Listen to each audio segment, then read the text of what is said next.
ಈ ಒಂದು ಅರ್ಹತಾ ಪರೀಕ್ಷೆಗೆ ಸಂಬಂಧಪಟ್ಟಾಗಿ ಅಲ್ಲಲ್ಲಿ ಒಂದಷ್ಟು ಪ್ರಶ್ನೆಯನ್ನು ಕೇಳಿರ್ತಾರೆ. ಬಟ್ ನನಗೆ ಹೇಳಲಿಕ್ಕೆ ಆಗಿರಲಿಲ್ಲ. ತುಂಬ ಜನರಿಗೆ ಇದೆಲ್ಲ ಗೊತ್ತಿರುತ್ತೆ ಮಾಹಿತಿ. ಈಗ ಒಂದ್ಸಲ ಯಾರೆಲ್ಲ TET ಎಕ್ಸಾಮನ್ನು ಫೇಸ್ ಮಾಡಿದರೆ ಅವ್ರಿಗೆಲ್ಲ ತುಂಬ ಚೆನ್ನಾಗಿ ಗೊತ್ತಿರುತ್ತೆ. ಬಟ್ ಆದರೂ ತೊಂದರೆ ಇಲ್ಲ. ಸೊ ಎಲ್ರಿಗೂ ಗೊತ್ತಿದೆ ಅಂತ ನಾವು ಹೇಳಲಿಕ್ಕಾಗಲ್ಲ. ಹಾಗಾಗಿ ಏನಾಗುತ್ತೆ, ನೋಟಿಫಿಕೇಷನ್ ಬಿಟ್ಟಾಗ ಎಲ್ಲ ಪೇಜಸ್ಸನ್ನು ರೆಫರ್ ಮಾಡಿರೋದಿಲ್ಲ. ಕೆಲವರು ಅರ್ಧಂಪರ್ಧ ಓದ್ಬಿಡ್ತಾರೆ, ಕೆಲವರು 1 or 2 ಪೇಜ್ ಓದ್ಬಿಡ್ತಾರೆ, ಇನ್ನು ಕೆಲವರು ಯೂಟ್ಯೂಬ್ ಚಾನಲ್ಸ್ ಮೊರೆ ಹೋಗ್ಬಿಡ್ತಾರೆ. ಹೀಗೆಲ್ಲ ಇರುತ್ತೆ. ಬಟ್ ಏನೇ ನೋಡಬೇಕಾದ್ರೂ ಫಸ್ಟು ಅಫಿಷಿಯಲ್ ನೋಟಿಫಿಕೇಷನ್ನ ಪೂರ್ಣ ಪ್ರಮಾಣದಲ್ಲಿ ಓದ್ಕೊಂಡಾದ ನಂತರದಲ್ಲಿ ಏನಾದರೂ ಅರ್ಥ ಆಗದೇ ಇರತಕ್ಕಂಥ ಸನ್ನಿವೇಶ ಉದ್ಭವ ಆದಾಗ, ಸೊ ಅಂಥ ಟೈಮಲ್ಲಿ ಕನ್ಸರ್ನ್ ಯೂಟ್ಯೂಬರ್ಸ್ ಆಗಿರಲಿ ಅಥವಾ ಅದಕ್ಕೆ ಸಂಬಂಧಪಟ್ಟಂಥ ಮಾಹಿತಿಯನ್ನು ಯಾರಿಗೆ ತುಂಬ ಚೆನ್ನಾಗಿರುತ್ತೋ ಅವ್ರನ್ನ ಕೇಳೋದ್ರಲ್ಲಿ ಏನು ತಪ್ಪಿಲ್ಲ, ತೊಂದರೆ ಇಲ್ಲ. ಇಲ್ಲಿ ಕೇಳಿರುವಂಥದ್ದು TET ಒಂದು ಎಕ್ಸಾಮನ್ನು ಎಷ್ಟು ಸಲ ಎಕ್ಸಾಮನ್ನು ಬರಲಿಕ್ಕೆ ಅವಕಾಶ ಇದೆ ಅಂತ. ಈ ಶಿಕ್ಷಕರ ಅರ್ಹತಾ ಪರೀಕ್ಷೆ ಅಂತೇನಿದೆ, ಈ ಅರ್ಹತಾ ಪರೀಕ್ಷೆನ ಎಷ್ಟು ಸಲ ಬರಿಬೋದು ಅಂತ. ಸೊ ಡಿಪಾರ್ಟ್ಮೆಂಟ್ ಅವರು ಯಾವುದೇ ಕಾರಣಕ್ಕೂ ಈ ಒಂದು ಅರ್ಹತಾ ಪರೀಕ್ಷೆಗೆ ಸಂಬಂಧಪಟ್ಟಾಗಿ ಒಂದು ಲಿಮಿಟ್ ಮಾಡಿಲ್ಲ. ಸೊ ಇಷ್ಟೇ ಪ್ರಯತ್ನಗಳ ಒಳಗಡೆ ನೀವೇನು ಮಾಡಬೇಕು, TET ಎಕ್ಸಾಮ್ನ ಕ್ಲಿಯರ್ ಮಾಡ್ಕೊಳ್ಬೇಕು. ಸೊ 2 ಸಲ ಮಾತ್ರ ಬರೀಲಿಕ್ಕೆ ಅವಕಾಶ ಇದೆ, 3 ಸಲ ಮಾತ್ರ ಅವಕಾಶ ಇದೆ, ಅದೇ ಥರ ಒಂದು 5 ಸಲ ಮಾತ್ರ ಅವಕಾಶ ಇದೆ. ಈ ರೀತಿಯ ಯಾವುದೇ ಮಾನದಂಡವನ್ನು ಇದುವರೆಗೂ ಕೂಡ ಕೇಂದ್ರೀಯ ದಾಖಲಾತಿ ಘಟಕದಿಂದ ಯಾವುದೇ ಮಾಹಿತಿ ಬಂದಿಲ್ಲ, ಅದು ಬರೋದಿಲ್ಲ ಬಿಡೋದು. ಸೊ ಈ ಒಂದು ಅರ್ಹತಾ ಪರೀಕ್ಷೆಯನ್ನು ಯಾರು ಎಷ್ಟು ಬಾರಿ ಬೇಕಾದ್ರೂ ಅದನ್ನು ತಗೊಂಡು ಬರಿಬೋದು. 2 ಸಲ ಬೇಕಾದ್ರೂ ಅಪ್ಲಿಕೇಶನ್ ಹಾಕ್ಬಿಟ್ಟು ಎಕ್ಸಾಮನ್ನು ಬರಲಿಕ್ಕೆ ಅವಕಾಶ ಇದೆ. ಅಂದರೆ ಪ್ರತಿ ಸಲ ನೋಟಿಫಿಕೇಷನ್ ಆದಾಗ 2 ಸಲ ಬೇಕಾದ್ರೂ ಎಕ್ಸಾಮನ್ನು ಬರಿಬೋದು. ಸೊ ನಾನು ಎವ್ರಿ ಟೈಮ್ TET ವಿಡಿಯೋನ ಮಾಡಬೇಕಾದ್ರೆ ನಾನು ಹೇಳ್ತಾ ಇದ್ದೆ, ಸೊ 100ಕ್ಕೆ ಸುಮಾರು 60ರಿಂದ 70% ಜನ, ಬೇಕಾದ್ರೆ 80 ಅಂತ ಅಂದ್ಕೊಳ್ಳಿ, 80% ಆಫ್ TET ಆಸ್ಪಿರೆಂಟ್ಸ್ ಅಂತ ಏನಿರ್ತಾರೆ ಈಗ, ಅಂದರೆ ಅವರು ಒಂದು ಟರ್ಮಲ್ಲಿ ಎಕ್ಸಾಮಿನೇಷನ್ನ ಪಾಸ್ ಮಾಡಿಕೊಂಡು ಮತ್ತೆ ಏನು ಮಾಡ್ತಾರೆ, ಸುಮಾರು 70ರಿಂದ 80% ಜನ TETಯನ್ನು ಎಕ್ಸಾಮನ್ನು ಅವರು ಮತ್ತೆ ಫೇಸ್ ಮಾಡಿ ಎಕ್ಸಾಮನ್ನು ಬರೀತಾರೆ ಅಪ್ಲಿಕೇಶನ್ ಹಾಕಿ. ಏನಕ್ಕೆ ಅಂದರೆ, ಸೊ ಈಗ TETಯಲ್ಲಿ ಎಲಿಜಿಬಲ್ ಆಗಲಿಲ್ಲ ಅಂದರೆ ನೀವು ಯಾವುದೇ ಕಾರಣಕ್ಕೂ GPT ಎಕ್ಸಾಮನ್ನು ಬರಲಿಕ್ಕೆ ಅವಕಾಶ ಇಲ್ಲ. ಅದು ಫಸ್ಟು ನಿಮ್ಮ ಗಮನಕ್ಕಿರಲಿ, ಆಯಿತಾ. ಸೊ ಹಾಗಾಗಿ ಅವರಿಗೆ ಸ್ಕೋರನ್ನು ಅಪ್ ಮಾಡ್ಕೊಳ್ತಕ್ಕಂಥ ಒಂದು ಉದ್ದೇಶ ಇಟ್ಕೊಂಡು ಅಥವಾ ಅದರ ಒಂದು ಹಿನ್ನೆಲೆಯಲ್ಲಿ ಅವರು ಎವ್ರಿ ಟೈಮ್ TET ಎಕ್ಸಾಮನ್ನು ಫೇಸ್ ಮಾಡ್ತಾ ಇರ್ತಾರೆ. ಕೆಲವರು ಎಲ್ಲೋ ಒಂದು 15ರಿಂದ 20% ಜನ ಅಥವಾ 10% ಜನ ಅಯ್ಯೋ ನಾವ್ಯಾಕೆ ಬರೀಬೇಕು, ಮತ್ತೆ ನಮ್ಮದು ಎಲಿಜಿಬಲ್ ಆಗಿಬಿಟ್ಟಿದೆಯಲ್ಲ ಹಾಗೆ ಹೀಗೆ ಅಂತ ಅನ್ಕೋತಾರೆ.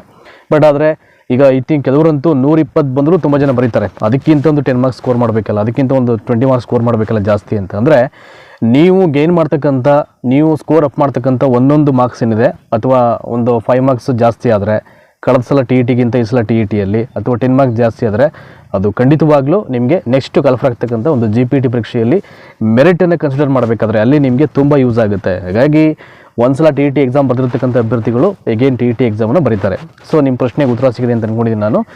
ಎಷ್ಟು ಸಲ ಬೇಕಾದ್ರೂ TET ಎಕ್ಸಾಮನ್ನು ಬರಲಿಕ್ಕೆ ಅವಕಾಶ ಇದೆ. ಇದಕ್ಕೆ ಡಿಪಾರ್ಟ್ಮೆಂಟ್ ಅವರು ಇದುವರೆಗೂ ಲಿಮಿಟ್ ಮಾಡಿಲ್ಲ. ಮೇ ಬಿ ಮುಂದಿನ ಕೂಡ ಲಿಮಿಟ್ ಮಾಡೋದು ಬಹುತೇಕ ಅನುಮಾನ ಇದೆ. ಸೊ ಆ ರೀತಿಯಲ್ಲಿ ಲಿಮಿಟ್ ಮಾಡಲಿಕ್ಕೆ ಬರಲ್ಲ ಇದು. ಸೊ ಇದು ಅರ್ಹತಾ ಪರೀಕ್ಷೆ ಆದ್ದರಿಂದ ಪ್ರತಿ ವರ್ಷ B.Ed ಮಾಡಿರೋರು ಬರ್ತಾ ಇರ್ತಾರೆ ಸುಮ್ಮನೆ.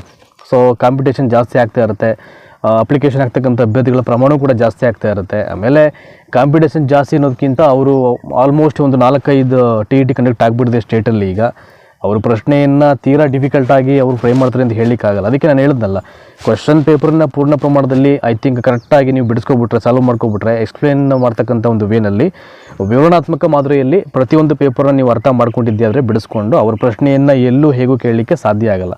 ಸೊ ಮೇ ಬಿ ಒಂದು 30 to 40% ಅಷ್ಟೇ ಚೇಂಜ್ ಮಾಡ್ಬೋದು ಪ್ರಶ್ನೆ ಪತ್ರಿಕೆನ. ಆಲ್ಮೋಸ್ಟ್ ಕೆಲವೊಂದು ಪ್ರಶ್ನೆಗಳಂತೂ ರಿಪೀಟೇಷನ್ ಆಗಿರುತ್ತೆ.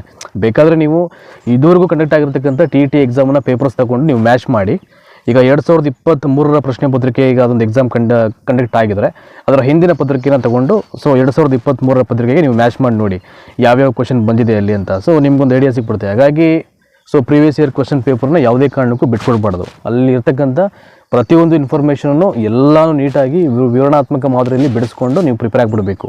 It's a complete picture. ಅದು ನಿಮಗೆ 70% ಪಕ್ಕಾ ಮೈಂಡಲ್ಲಿ ಕವರಪ್ ಆಗಿಬಿಡುತ್ತೆ ಎಲ್ಲ ಸಿಲೆಬಸ್ಸು. ಇನ್ನು 30% ಬೇಕಾದ್ರೆ ನೀವು ಥಿಯರಿ ಮೊರೆ ಹೋಗ್ಬೋದು. ಅಂದರೆ ಯಾವುದನ್ನು ಓದಲಿಕ್ಕೆ ಆಗಿರಲ್ವೋ ಸಿಲೆಬಸ್ಸನ್ನು ಅದನ್ನು ಬೇಕಾದ್ರೆ ನೀವು ಅವೆಲ್ಲವನ್ನು ಬಿಡಿಸ್ಕೊಂಡಾದಮೇಲೆ ನೀವು ಥಿಯರಿ ಮೊರೆ ಹೋಗ್ಬಿಟ್ಟು ಅದನ್ನು ಕೂಡ ಪೂರ್ಣ ಪ್ರಮಾಣದಲ್ಲಿ ಕಂಪ್ಲೀಟ್ ಮಾಡ್ಕೊಳ್ಳಿಕ್ಕೆ ನಿಮಗೆ ಅವಕಾಶ ಇರುತ್ತೆ. ಆಮೇಲೆ TET ಸರ್ಟಿಫಿಕೇಟ್ ಬಗ್ಗೆಯೂ ಒಂದಷ್ಟು ಜನ ಕೇಳಿದರು. ಅದರ ಪ್ರಮಾಣ ಪತ್ರ ಐ ಥಿಂಕ್ 2015-16 ಆನ್ವರ್ಡ್ಸಲ್ಲೇನೋ ಅದು 7 ಇಯರ್ಸ್ಗೇನೋ ಇತ್ತು ಅಷ್ಟೇ. ಅದು ಈಗ ಅದು 7 ಇಯರ್ಸಿಂದ ಲೈಫ್ ಟೈಮ್ಗೆ ಅದು ಮಾನ್ಯತೆಯನ್ನು ಪಡ್ಕೊಂಡಿದೆ. ಅಂದರೆ ಲೈಫ್ ಟೈಮ್ ವ್ಯಾಲಿಡಿಟಿ ಇರುತ್ತೆ, ಜೀವನ ಪರ್ಯಂತ ಪ್ರಮಾಣ ಪತ್ರಕ್ಕೆ ಮಾನ್ಯತೆಯನ್ನು ಕೊಟ್ಟಿದ್ದಾರೆ ಡಿಪಾರ್ಟ್ಮೆಂಟ್ ಅವರು. ಸೊ ನೀವು ಐ ಥಿಂಕ್ ಒಂದು ಸಲ ಒಳ್ಳೆ ಮಾರ್ಕ್ಸನ್ನು ತೊಗೊಂಡು ಗೇನ್ ಮಾಡಿದ್ರೆ ಆ ಪ್ರಮಾಣ ಪತ್ರಕ್ಕೆ ವ್ಯಾಲ್ಯೂಸ್ ಇರುತ್ತೆ. ತುಂಬ ಜನ ಬರೀತಾ ಇರ್ತಾರೆ ಎವ್ರಿ ಟೈಮು. ಸೊ ಮಾರ್ಕ್ಸು ಜಾಸ್ತಿ ಆಯಿತು ಅಂದರೆ ಜಾಸ್ತಿ ಆದಂಥ ಅಂಕಗಳ ಪ್ರಮಾಣ ಪತ್ರವನ್ನು ಡೌನ್ಲೋಡ್ ಮಾಡ್ಕೊಳ್ತಾರೆ ಅಷ್ಟೇ, ಸಿಂಪಲ್ ಅಷ್ಟೇ. ಹಾಗಾಗಿ ಅದ್ರ ಬಗ್ಗೆ ನಿಮಗೆ ಒಂಚೂರು ಗಮನ ಇರಲಿ.